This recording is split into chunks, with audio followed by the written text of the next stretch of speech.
News में आपका स्वागत है। मैं हूं श्रेया सिंह राठौर। आप देख रहे हैं पर उत्तराखंड। संग्राम स्वतंत्रता सेनानी पंडित राम सुमेर शुक्ल की पुण्यतिथि पर रुद्रदेव राजकीय मेडिकल कॉलेज में आयोजित कार्यक्रम में मुख्यमंत्री पुष्कर सिंह धामी ने मुख्य अतिथि के रूप में शिरकत की। मुख्यमंत्री ने पंडित राम सुमेर शुक्ल की प्रतिमा पर माल्यार्पण कर श्रद्धांजलि अर्पित की और उनके जीवन परिचय का पट्टी पर अनावरण किया। इसी के साथ 11 लोगों के विभिन्न क्षेत्रों में उत्कृष्ट कार्यों के लिए सम्मानित किया गया। मुख्यमंत्री ने इन विकास परियोजनाओं की घोषणा भी की, जिसमें सड़कों के डामरीकरण और अस्पतालों के नीति शामिल है।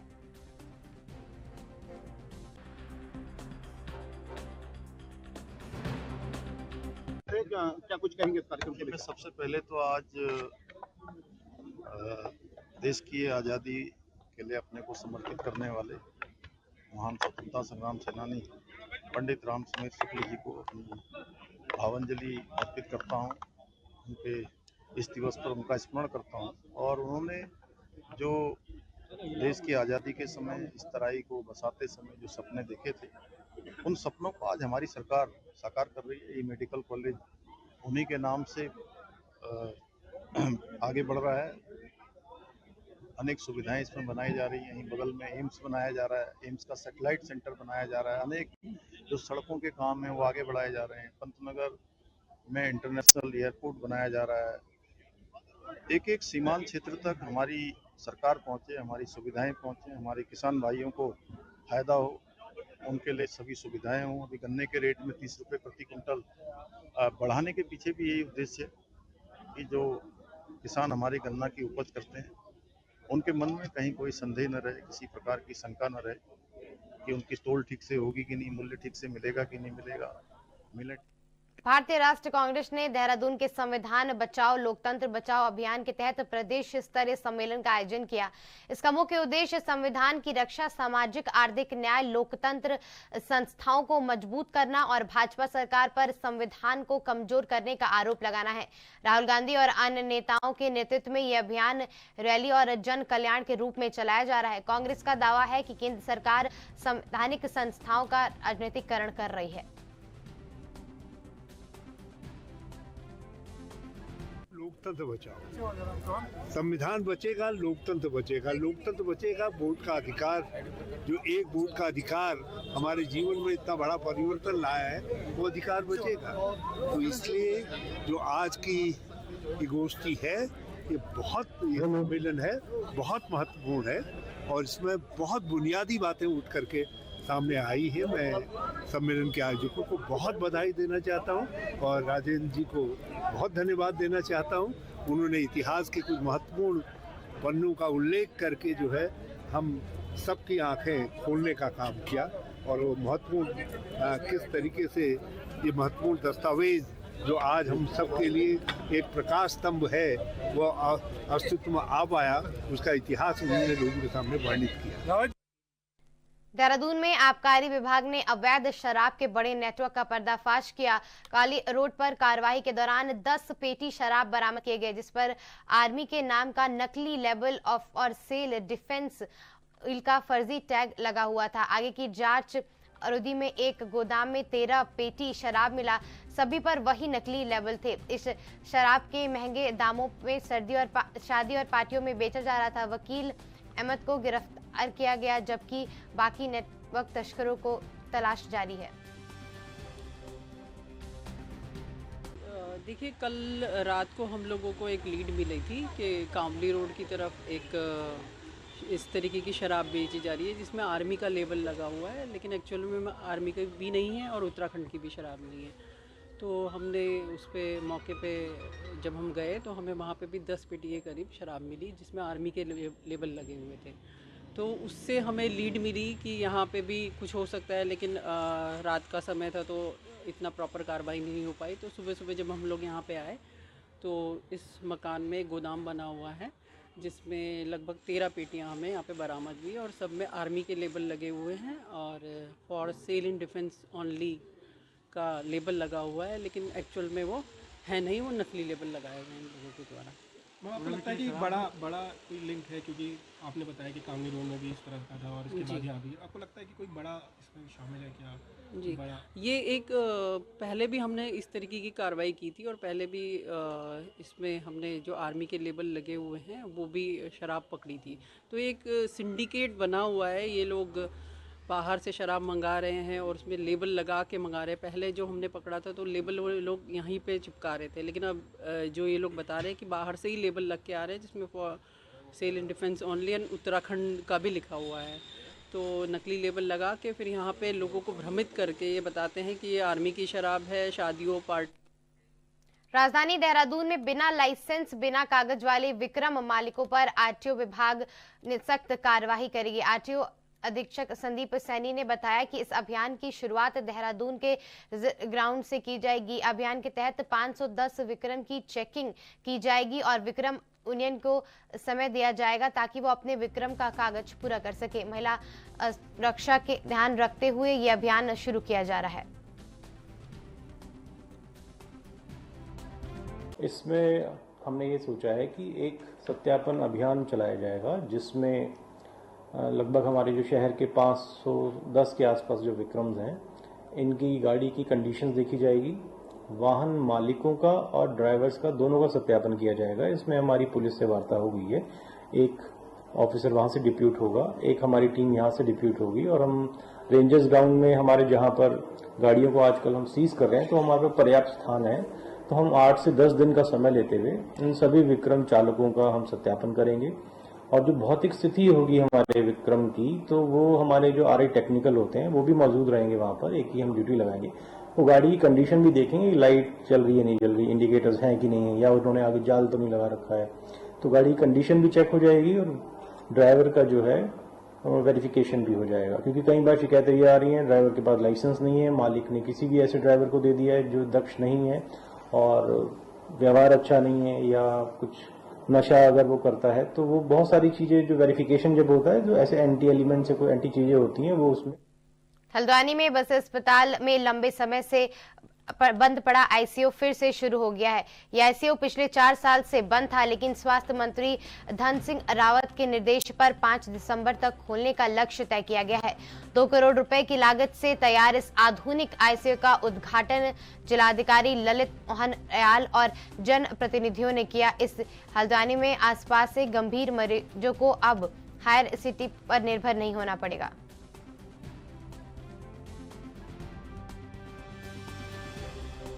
प्रतीक्षित मांग थी और आप लोगों के आग्रह पे माननीय स्वास्थ्य मंत्री जी ने इसका त्वरित संज्ञान लिया। यहाँ पर बेस अस्पताल में इंटेंसिव केयर यूनिट का आज यहाँ इनॉग्रेशन हुआ है। इसमें 9 बेड की फैसिलिटी है, नर्सिंग स्टाफ पूरा है, वेल इक्विप्ड है, फिजिशियन, सर्जन, एनेस्थीसिया वाले सभी दक्ष कार्मिक यहाँ पर उपलब्ध हैं। तो उम्मीद की जाती है कि जो रोगी हैं, गंभीर रोगी हैं, उनको स्वास्थ्य सुविधाओं का भरपूर लाभ मिलेगा। अभी तक जो गरीब लोगों के लिए सुशीला तिवारी में केवल आईसीयू की उपलब्धता थी। मैं माननीय मुख्यमंत्री जी धामी जी एवं स्वास्थ्य मंत्री श्रीमान धन सिंह रावत जी को बधाई देता हूं कि उन्होंने हल्द्वानी की जनता की आवाज़ को सुना, हम सब लोगों की बात सुनी, आप सब लोगों की बात सुनी और आईसीयू यहाँ पर प्रारंभ किया। मुझे लगता है कि जो गरीब लोग हैं, जो गरीब लोग हैं, उनके जो प्राइवेट में आईसीयू नहीं ले पाते थे, उनको मुझे लगता है कि इस बेस हॉस्पिटल से ये सुविधा उनके लिए बहुत सुविधाजनक रहेगी और मैं दोनों सरकार को बहुत बहुत ढेर सारी शुभकामनाएं बधाई देता हूँ। देखिए, इसमें 9 बेड का आईसीयू खुला है और हमने 3 एनेस्थेटिक्स जो कि हमारे पुराने अनुभवी हैं, जो इस बारे में जानते हैं, उनकी नियुक्ति करी है। उसके अलावा सुशीला तिवारी से जो भी एनेस्थेटिक्स यहाँ पे रोटेशन पे आते हैं उनकी भी ड्यूटी लगाई जाएगी। उसके अलावा जो भी हमारे पास स्टाफ था, सिस्टरें थी और 4 सिस्टरें अभी सुशीला तिवारी से भी जो ट्रेंड हैं आईसीयू की वो ली गई हैं। किसी भी तरह की यहाँ पे कोई भी परेशानी नहीं दी जाएगी, हर तरह की मशीनें यहाँ भरपूर हैं। इसके अलावा जो भी सुपर स्पेशलिटी वाले डॉक्टर हैं यहाँ पे हमारे पास न्यूरो और यूरो सर्जन भी हैं, फिजिशियन है 3-3, सर्जन है 3-3। तो हमारे हिसाब से कोई भी आने वाले समय में आपको यहाँ से शिकायत नहीं होगी। हल्द्वानी स्थित कुमाऊं के सबसे बड़े सरकारी अस्पताल यानी बेस अस्पताल में लंबे समय से जहां आईसीयू की सुविधा यहाँ पर लोगों को नहीं मिल पा रही थी, आम जनजीवन को नहीं मिल पा रही थी। और उसको देखते हुए हमारे चैनल ने जब इस खबर को प्रमुखता से दिखाया तो उसके बाद उत्तराखंड के स्वास्थ्य मंत्री धन सिंह रावत ने भी इसका संज्ञान लिया। और धन सिंह रावत के हल्द्वानी दौरे के दौरान धन सिंह रावत बेस अस्पताल का उनके द्वारा निरीक्षण किया गया। और निरीक्षण में जब उनके द्वारा देखा गया कि आईसीयू वाकई में लंबे समय से बंद है, तो उसको लेकर के उन्होंने यहाँ पर जो जिला प्रशासन के साथ साथ अस्पताल परिसर के अधिकारी थे उनसे नाराजगी व्यक्त की। और उनको द्वारा सख्त निर्देश दिए गए कि आईसीयू को जल्द से जल्द यहाँ पर शुरू किया जाए, ताकि जो आम जनजीवन है उनको इस आईसीयू की सुविधा मिल पाए। उसके बाद से जिला प्रशासन और बेस अस्पताल के अधिकारियों के द्वारा कार्रवाई तेज की गई। और उस कार्रवाई के तेज करने के चलते हल्द्वानी के बेस अस्पताल में आईसीयू को पुनः चालू कर दिया गया है। बात की जाए तो हल्द्वानी का बेस अस्पताल इसलिए भी महत्वपूर्ण है क्योंकि कुमाऊं से के अन्य जगह से हल्द्वानी में अपने इलाज के लिए लोग यहाँ पर पहुँचते हैं। और लंबे समय से हल्द्वानी के बेस अस्पताल में आईसीयू की सुविधा नहीं थी, जिसके चलते यहाँ से मरीजों को अन्य जगह रेफर किया जा रहा था। और इसी के चलते लोगों को प्राइवेट अस्पताल की तरफ जाना पड़ता था, जिसमें लगातार लोगों को दिक्कतें हो रही थी। और वो लोग जो निम्न वर्ग के लोग थे जो अपना इलाज प्राइवेट अस्पतालों में नहीं करा पाते हैं, तो उनको खासी दिक्कतों का सामना करना पड़ा था। उसी के मद्देनजर यहाँ पर स्वास्थ्य मंत्री धन सिंह रावत ने सख्त लहजे में अधिकारियों को निर्देश दिया, जिसके बाद से अधिकारियों के द्वारा कार्रवाई तेज की गई। और अब हल्द्वानी में आईसीयू को शुरू कर दिया गया है। आईसीयू में 9 बेड इसमें रहेंगे। और कुल मिला के बात की जाए तो इसमें जो 3 अनुभवी डॉक्टरों की बात की जाए और 3 अनुभवी नर्सों की बात की जाए, तो ये स्टाफ 24 घंटे लोगों की सुविधा के लिए उपलब्ध रहेगा। और किसी प्रकार से लोगों को दिक्कत ना हो, उसका खासा ख्याल यहाँ पर रखने की बात की जा रही है। और अब आने वाले समय में यहाँ जो लोग आएंगे उनको आईसीयू की सुविधा मिल पाएगी और अपना इलाज वो यहाँ पर बेहतर कर पाएंगे। Amit Chaudhary, ANB news, Haldwani. खबरों के सफर में वक्त है एक छोटे से ब्रेक का।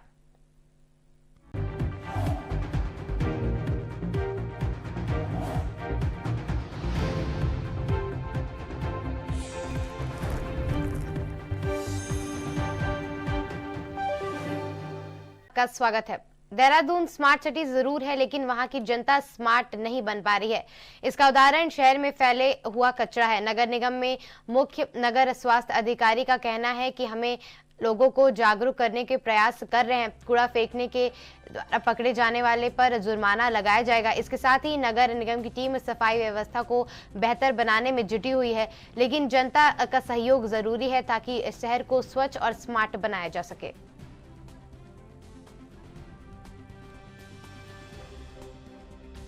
सफाई को लेकर लगा रहता है, लेकिन फिर भी गंदगी का भरमार है।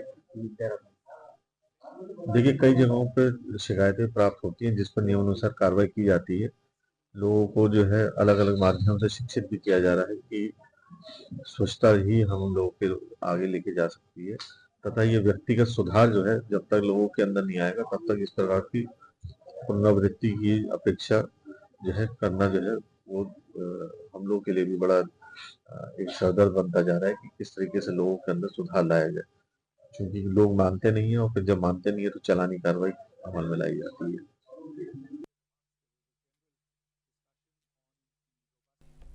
भारत में भूकंप जोखिम को लेकर बड़ा बदलाव हुआ है। हाल ही में ब्यूरो ऑफ इंडियन स्टैंडर्ड के नए आर्थिक डिजाइन कोड और अपडेटेड भूकंप जोन मैप जारी किया गया है।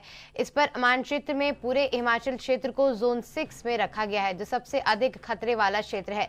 इसके बाद उत्तराखंड में भी जोन शामिल किया गया है। आपदा सचिव विनोद कुमार सुमन ने कहा कि इसका मतलब यह है कि उत्तराखंड अधिक संवेदनशील क्षेत्र बन चुका है, जहां वो बिल्डिंग बायोलॉजी के बदलाव और आम लोगों की जागरूकता बढ़ाने की आवश्यकता है।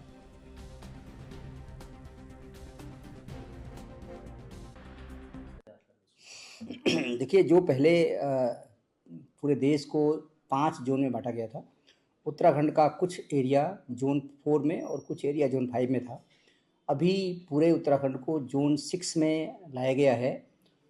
इससे स्पष्ट दृष्टिगोचर होता है कि उत्तराखंड आपदा की दृष्टि से, भूकंप की दृष्टि से बहुत अधिक संवेदनशील बन गया है। तो इसके लिए हमें जो 4-5 कदम उठाने हैं, एक तो अपने बिल्डिंग बायलॉज में परिवर्तन करना है, उसके लिए आवास विभाग और CBI रुड़की करेंगे, हम लोग मिलकर काम करेंगे उसमें। फिर लोगों को प्रशिक्षण और लोगों को भूकंप से बचाव के लिए क्या क्या उपाय करने हैं, कैसे स्ट्रक्चर बनाने हैं, और जो बड़े बड़े डैम होते हैं, बिल्डिंग होते हैं, कॉम्प्लेक्सेस होते हैं, कैसे बनाने हैं, क्या सावधानी बरती जानी है, स्ट्रक्चर डिज़ाइन कैसे करना है, इन सब चीज़ों को लेकर काम करना होगा। जितना हम सुरक्षित रख पाएंगे, स्ट्रक्चर बना पाएंगे, जितना जागरूक कर पाएंगे, उतना हम खतरे को टाल पाएंगे। इस दिशा में काम करने की आवश्यकता है। कांग्रेस नेता हरक रावत का हालिया बयान पर भाजपा विधायक दिलीप रावत ने तीखी प्रतिक्रिया दी। दिलीप सिंह रावत ने कहा कि हरक रावत के पास अब कोई ठोस राजनीतिक विचारधारा नहीं बची है, इसलिए वो इस तरह के बयान दे रहे हैं। उन्होंने आरोप लगाया कि हरक रावत डिप्रेशन में है और छोटे मोटे मुद्दों पर गली मोहल्ले जैसी बातें करते हैं। भाजपा विधायक ने यह भी कहा कि रावत कांग्रेस में अपनी स्थिति को मजबूत करने की कोशिश में भाजपा पर अनर्गल आरोप लगा रहे हैं।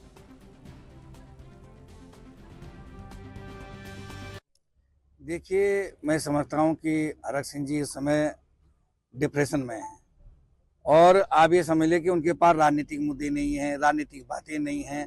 आपको लग रहा है कहीं से कि वो राजनीतिक व्यक्ति हैं? आपको ये लग रहा है कि वो गली मूले के कोई चुचुंदर होंगे, कोई तो ऐसी ऐसी छोटी मोटी बातें कर रहे हैं? ठीक है, आप ये बोले कोई बड़ा नेता होता है तो वो कैसा कहता है कि मैंने उसको रोटी खिलाई, मैंने उसको पानी पिलाया, मैंने उसको बैठाया, मैंने उसको उठाया। ऐसे तो पता नहीं कितने लोगों ने उनको किया होगा। इसलिए मैं ज़्यादा उनके पृष्ठभूमि में जाना नहीं चाहता, लेकिन मैं उनको एक ही सलाह देना चाहता हूं कि अपनी राजनीतिक बुद्धि को सुधारिए, राजनीतिक विचारधारा को प्रबुद्ध करिए, उसको समृद्ध कीजिए। और क्योंकि एक राजनीतिक विचारधारा उनकी आज तक रही नहीं है, इसलिए मैं कह रहा हूं कि अगर राजनीति है तो राजनीतिक व्यक्ति है तो राजनीतिक बातें करें और किसी के ऊपर कीचड़ उछालने से पहले अपने देख लें कि वो कितने कीचड़ से सने हुए हैं। तो मैं समझता हूँ कि उनको जो डिप्रेशन में उससे बाहर निकले और जो आज वो अपना नंबर बढ़ाना चाह रहे हैं कांग्रेस में और गोदियाल जी को पीछा करना चाह रहे हैं, उस प्रयास में वो बीजेपी को न। जिलाधिकारी सीमान बंसल के केदारपुर स्थित राजकीय नारी निकेतन, बालक निकेतन और बाल गृह शिशु सदन का औपचारिक निरीक्षण किया। इस दौरान उन्होंने परिषद में सुरक्षा, भोजन, स्वास्थ्य, साफ सफाई और शौचालय जैसी सुविधाओं का जायजा लिया। जिलाधिकारी ने महिला, बालकों और अधिकारियों से की समस्या और आश्वासन दिया। उन्होंने अधिकारियों को नियतम मॉनिटरिंग का निर्देश दिया। ठंड को देखते हुए जिलाधिकारी ने ये मास महिलाओं और बच्चों को गर्म कपड़े और मिठाई वितरित करने के इन संस्थाओं में 173 वैसे महिलाएं और 19 बालकों और 23 बच्चों को निवास कर रहे हैं।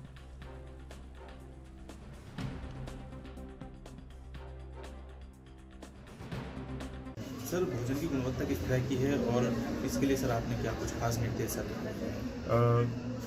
होलसम मील्स और जो एक बैलेंस डाइट होती है, इसमें फ्रूट्स और हमारे वेजिटेबल्स और मिल्क, बाकी हमारे जो नट्स हैं और एसेंशियल जो ग्रेन्स हैं, वो सब बच्चों को और हमारे बालिकाओं को और महिलाओं को समय दिए जाएं और एज़ पर रिकॉर्ड्स और निरीक्षण और जो हमारे लाभार्थी हैं उनसे ज्ञात हुआ है कि उनको दिया जा रहा है। यहाँ पर जो हमारे सुपरवाइज़र के रूप में DPO हैं महिला कल्याण, she is also committed to the cause और वो भी समय समय पर निरीक्षण करती हैं। यहाँ पर और कुछ इम्प्रूवमेंट्स की आवश्यकता है जो आज नोट डाउन करवा दिया है और उसको भी टेकअप कर लिया जाएगा। और वी वांट कि ये हमारी प्रायोरिटी इंस्टीट्यूशन होनी चाहिए, प्राइम इंपॉर्टेंस की इंस्टीट्यूशन होनी चाहिए, जिसमें जो हमारे इनको हम कह सकते हैं कि यकीनी कारणों से मुख्य धारा से अगर डिस्कनेक्ट हो गए हैं या ये हमारा जो राजकीय नारी निकेतन, शिशु निकेतन, बालिका निकेतन, जुवेनाइल होम, ये सारे हमारे बहुत इम्पोर्टेंट इंस्टीट्यूशन हैं और यहाँ पे हमारे ऐसे खास वर्ग के शिशु, बच्चे और महिलाएं सुरक्षित रहती हैं जिनको एक्स्ट्रा केयर की और एक्स्ट्रा काउंसलिंग की ज़रूरत है मुख्य धारा से जोड़ने के लिए। और इसमें बच्चों को स्कूल से लिंक करवाना, उनको जो ट्रॉमा से वो कभी अफेक्ट हुए होंगे तो। प्रदेश में 2027 के विधानसभा चुनाव के लिए राजनीतिक सरगर्मियां तेज हो गई हैं। बीजेपी प्रदेश प्रवक्ता कमलेश्वर रमन ने कांग्रेस पर तंज कसते हुए कहा कि कांग्रेस की स्थिति हमेशा से करो या मरो वाली रही है। उन्होंने आरोप लगाया कि कांग्रेस नेता एक दूसरे पर विश्व पुरुष या फ्यूज कारतूस जैसे अब सबसे नवाजते हैं, जबकि बीजेपी विकास और जनता के हित में बात करती है। रमन ने यह भी कहा कि कांग्रेस को ये समझना जरूरी है कि 2027 का चुनाव उनके लिए कठिन साबित होगा।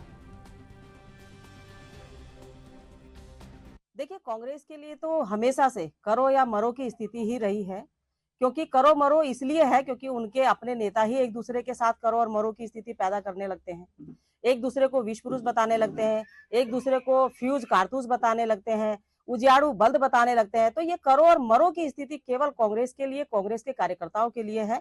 भारतीय जनता पार्टी विकास के नाम पर काम करती है, विकास के नाम पर 2027 में जाएगी। हम जनता के हित की बात करते हैं, वो बंदूक लहराने की बात करते हैं। हम जनता के विकास की बात करते हैं, वो उजियाड़ू बल्द की बात करते हैं। हम जनता के हर क्षेत्र तक, हर घर घर तक योजना पहुंचाने की बात करते हैं, तो वो विष की बात करते हैं।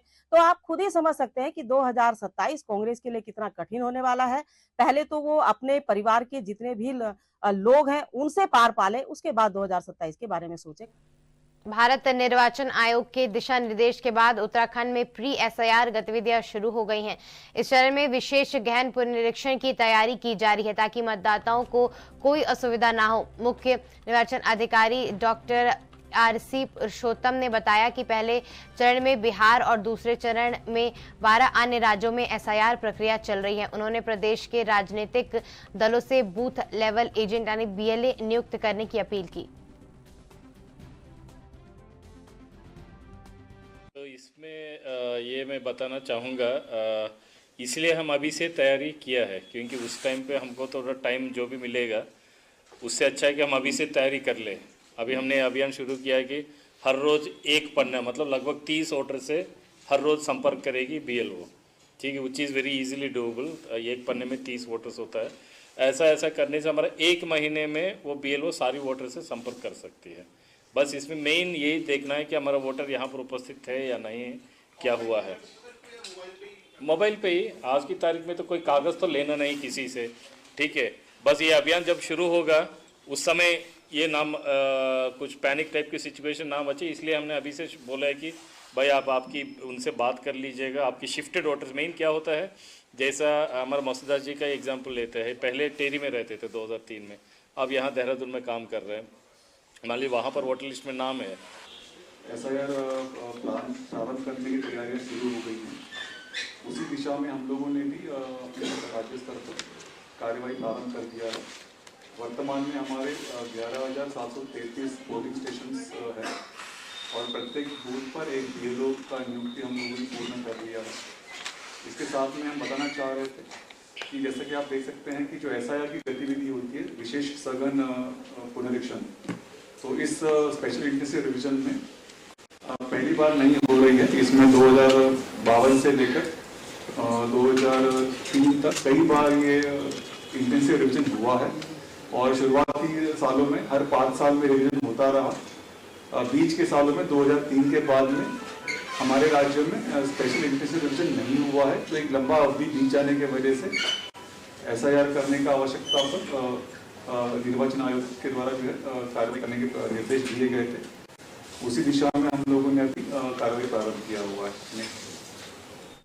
आज के पर उत्तराखंड में इतना ही। देश दुनिया की बड़ी खबरों से जुड़े रहने के लिए देखते रहिए एनबी न्यूज।